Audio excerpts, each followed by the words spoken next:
उरण बेलापूर नेरूळ मार्गावरील प्रवाशांसाठी मोठी आणि आनंदाची बातमी आहे। रेल्वेने दिलेले आश्वासन पूर्ण करत सोमवार दिनांक 15 डिसेंबर पासून या मार्गावर 5 अतिरिक्त रेल्वे फेऱ्या सुरू करण्यात आल्या आहेत। यामुळे या मार्गावरील एकूण गाड्यांची संख्या 40 वरून 50 वर पोहोचली आहे। यामुळे गर्दी कमी होऊन प्रवासाचा वेळ वाचणार आहे।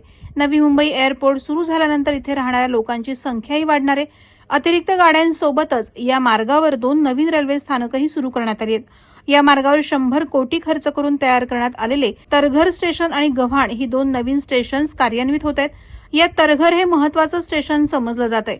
तरघर स्टेशन थेट नवी मुंबई आंतरराष्ट्रीय विमानतळाच्या जवळ आहे, त्यामुळे विमानतळाकडे जाणाऱ्या प्रवाशांसाठी ही मोठी सोय ठरणार आहे। उरणहून पहिली ट्रेन सकाळी 5:35 तर शेवटची रेल्वे रात्री 10:05 सुटणार आहे, तर बेलापूरहून शेवटची रेल्वे रात्री 10:15 सुटणार आहे।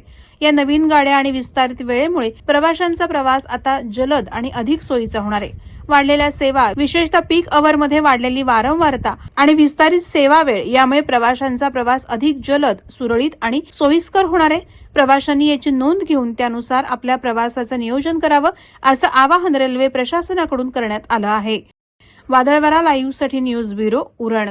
नवी मुंबई व रायगड जिल्ह्यातील ताज्या बातम्या आणि घडामोडींसाठी सबस्क्राईब करा वादळवारा लाईव्ह चॅनल आणि दाबा बेल आयकॉन।